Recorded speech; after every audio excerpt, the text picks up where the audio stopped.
Good evening, everybody. The radical Dems enjoyed, you may recall, surprising success in the November election. In fact, they required only 45,000 votes in 3 states to win the presidency. So why would they not want the same good fortune all across the country? It turns out they do.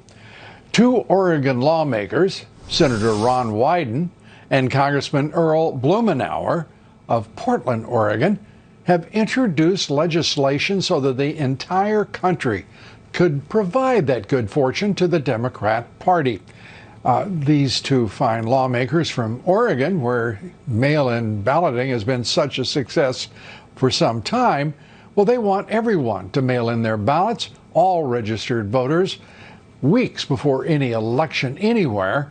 It would be, of course, nationwide and such a boon to the Democrats. One at least thinks so because of what happened on November 3rd, 2020. It would also, as it turns out in this legislation, give huge sums of money to the United States Postal Service. And we all know how much money the Postal Service always needs. And we also know what great stewards they are of both ballots and billions. The same Postal Service that Nancy Pelosi called last year Election Central, and was it ever? And the postal workers' unions, 7 of them, endorsing Joe Biden for president. And we know how lucky he got with that endorsement. We'll be taking that up with former call for unity in this country. But sometimes they don't talk like it. Sometimes they don't act like it. One can be forgiven for, well, being somewhat skeptical of them in their desire for unity because, for example, Speaker Pelosi says she wants security protection in the U.S. Capitol against the, quote, enemy within. That enemy, she insinuates, is the Republican Party. And Alexandria Ocasio-Cortez says, it's always good when we begin a sentence that way, isn't it? She says Senator Ted Cruz almost had her murdered 3 weeks ago. That sounds like a criminal affair, doesn't it? Not a matter for political rhetoric. But as the left intensifies its attack on the GOP, their leaders seem flat-footed and detached, those GOPers. Not a happy situation for the Republican Party broadly and at large, who still consider most of them, nearly all of them, former President Trump to be the party's leader. Former President Trump said after yesterday's Mar-a-Lago meeting with House Minority Leader Kevin McCarthy that he will work to improve the good fortunes of the Republican Party in 2022. Is the former president not learning from his previous mistakes? We'll take that as he always does on a beautiful Friday night in America. Our top story, the fight against the China virus pandemic. Johnson & Johnson's single-dose vaccine is only 66% effective in a global study, but the company will file for an emergency use authorization from the Federal Drug Administration next month. The biotech Novavax says its vaccine is 90% effective against COVID-19, but also makes something of a dent on the South African strain. That's a 50% dent, 50% efficacy, which it appears is the best performance of any vaccine that has been unleashed on the South African strain. Pfizer and Moderna say their vaccines are somewhat effective against the South African variant, which has just arrived in this country. For more on that part of the story, we turn to Fox News correspondent Jonathan Seri. Jonathan. Good evening, Lou. DHEC, the South Carolina Department of Health and Environmental Control, has confirmed 2 cases of that strain that emerged in South Africa involving residents of South Carolina. Federal health officials are concerned because this mutation is highly transmissible, and all indications are that these 2 patients became infected not in South Africa but in their local communities, suggesting the variant has already been circulating in South Carolina. These cases were identified in different parts of the state and not believed to be epidemiologically linked. They each did not have any travel history. Current vaccines still offer some protection against the South African strain, although as other strains, experts say governments and manufacturers need to remain nimble so they can quickly adapt vaccines to meet emerging threats. This is a wake-up call to all of us that we will be dealing as the virus uses its devices to evade pressure, particularly immunological pressure, that we will continue to see the evolution of mutants. Federal health officials, Lou, say that the faster Americans can get vaccinated, the less time this coronavirus will have to create further mutations. Lou? It's a real struggle for this administration, apparently, to come to terms with the distribution of this vaccine. Any word from the administration, the CDC, the FDA, any of the relevant agencies as to how President Biden intends to speed up the distribution?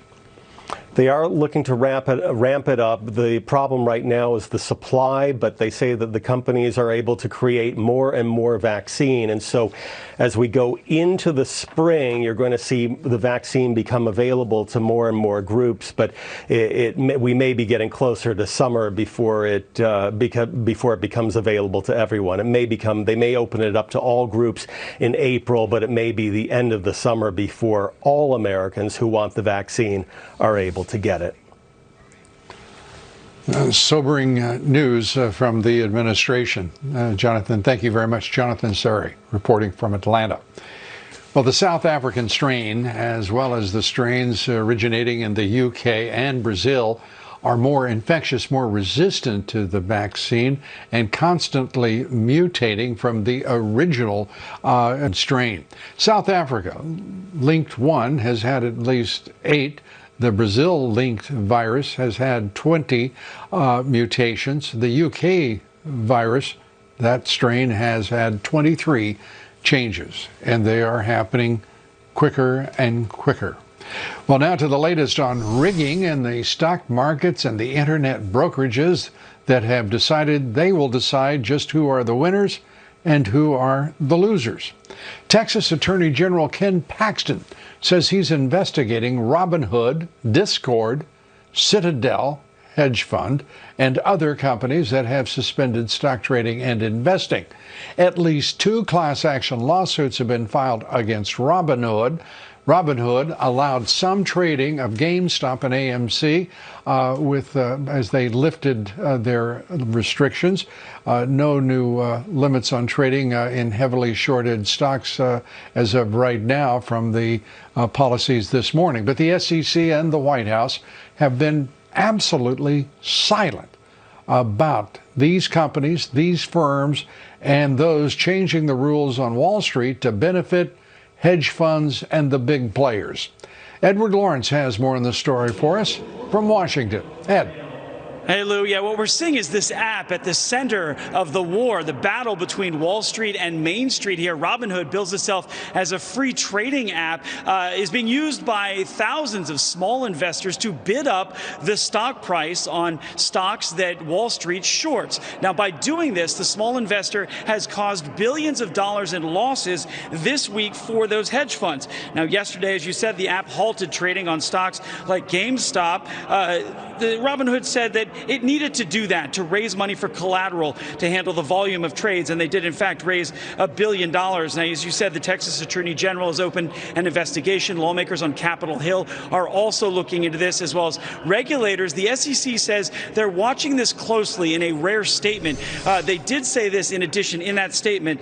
In addition, we will act to protect retail investors when the facts demonstrate abusive or manipulative trading activity that is prohibited by the federal securities laws. Now, market participants should be careful to avoid such activity, but a former regulator that we talked with said that it will be hard for the SEC to find a violation. I think that when it comes to regulating speech or regulating content, that's a huge challenge. And certainly from a securities regulation perspective, I don't think the SEC can ever regulate speech other than fraudulent speech, which everyone has the right to regulate in the sense charging a crime for doing it. And the small investors organized all of this through Reddit and Facebook chat groups. Now, both of those platforms have removed those groups, further angering lawmakers on Capitol Hill wanting to know why. That leaves us here with a Friday on a convergence. You have lawmakers converging with small investors. You have small investors and regulators converging with big tech. Here on a Friday, it's all started from a brick and mortar store that a lot of us probably haven't gone into for us or for our kids for at least 20 years. Back to you, Lou. Well, it's sort of interesting that we're hearing that the problem is the speech, Reddit, or whether it be Facebook or any other platform. That isn't what caused the problem here, Ed. And this is one of the shibboleths in all of this. The people that caused the problem are the hedge funds that are shorting a stock without understanding the ramifications or the marketplace. They thought they saw an easy win, and they got their tails handed to them. It's no laughing matter. They're losing billions of dollars, but it is certainly a criminal matter when people start changing the rules to favor big hedge funds and big brokerages, because remember, the big hedge funds are playing both sides of this along with those retail investors. It is really a matter that requires considerable, I think, perspective on the part of this country.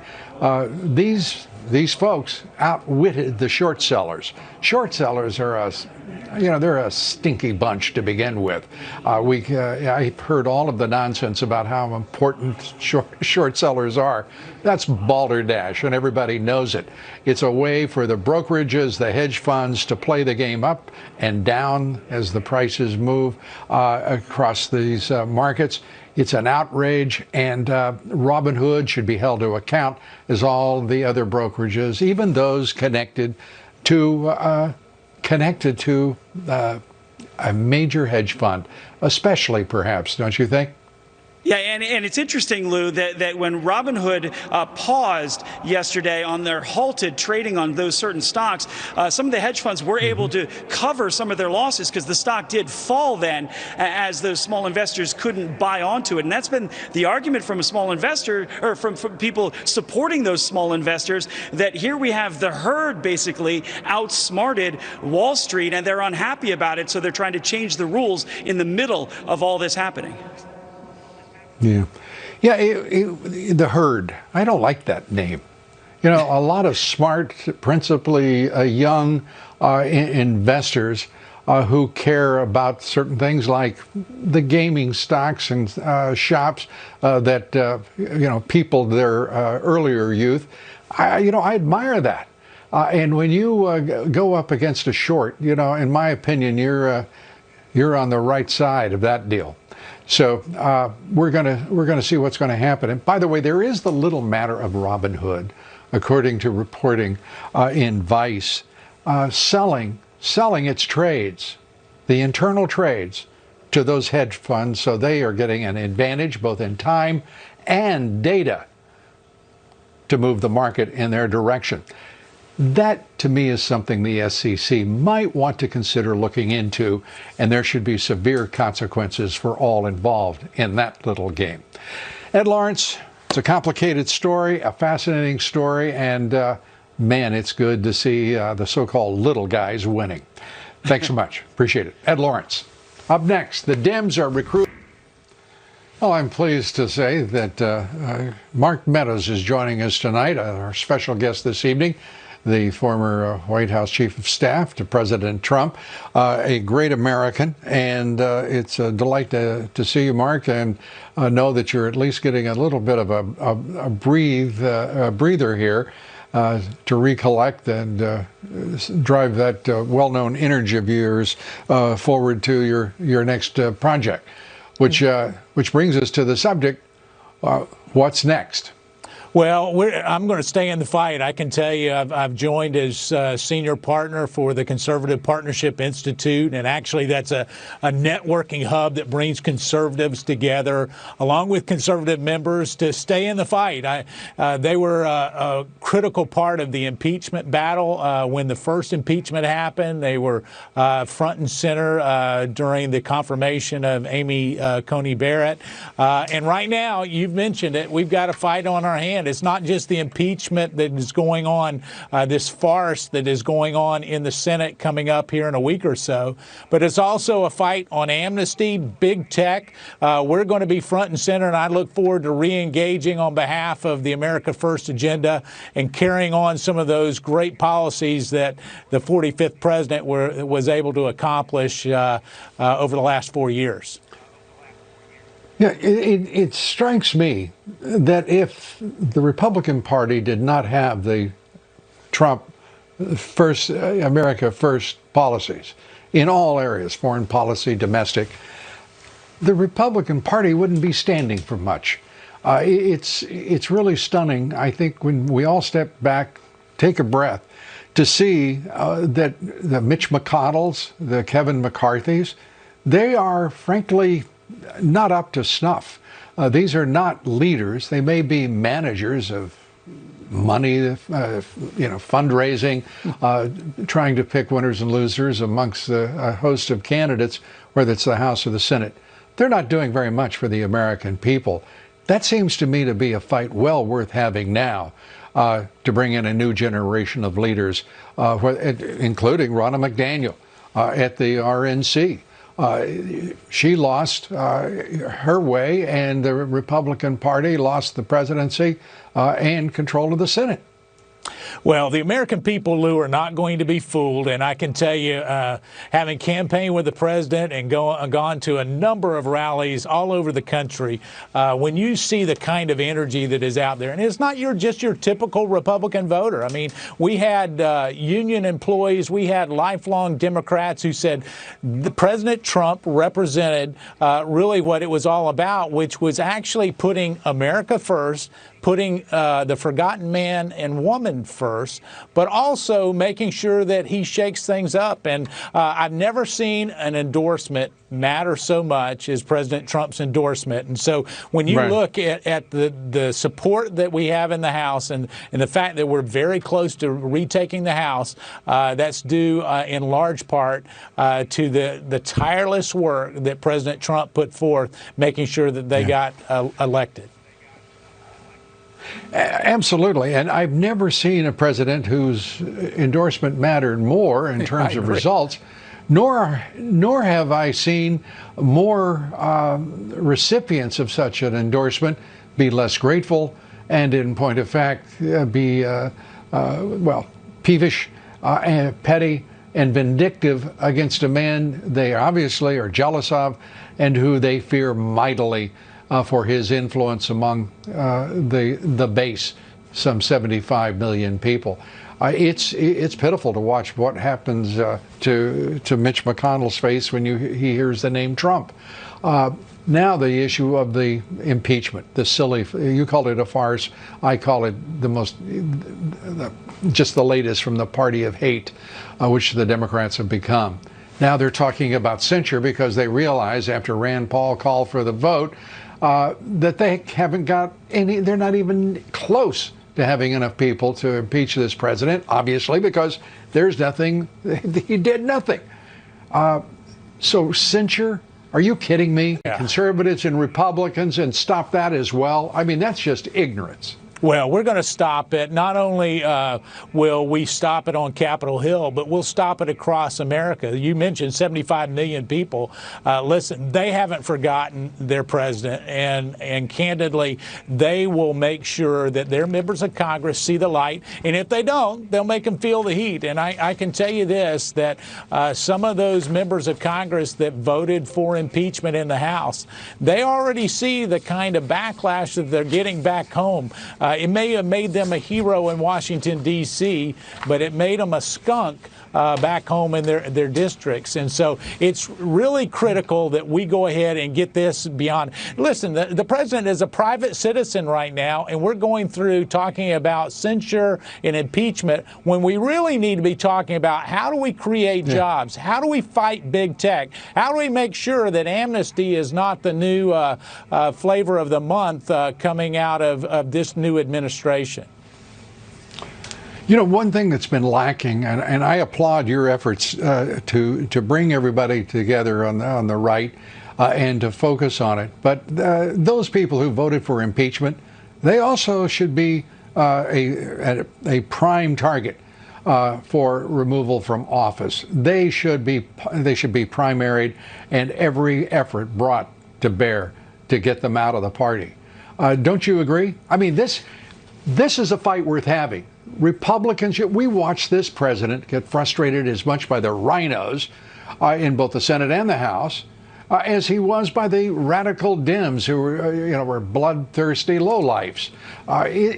Both, in my opinion, have no place in what is an America First national policy. Well, let me just tell you, the people of America are very smart, and what happens is when you represent a district, and some of these districts went overwhelmingly for President Trump on November 3rd, and when you look at that constituency, listen, this is a representative form of government, and you're there to represent your district, as any member should. They should be a reflection of the people that they represent. Sometimes members lose their way. It's our hope that the conservative coalitions that we can put together will certainly encourage them to find their path back to where they need to be for their district. And mail-in balloting, Wyden wants it for everyone. It worked out so well for the Democrats. Is that going to be amongst the very first issues that you take on?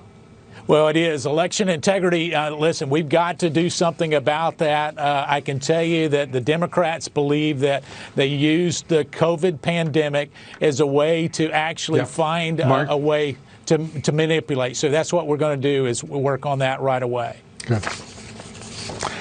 Mark Meadows, great American. Delighted to have you with us and wish you all the very best of luck. Thank you. Up next, Black Lives Matter. A summer of riots, and now they're being nominated for a Nobel Peace Prize.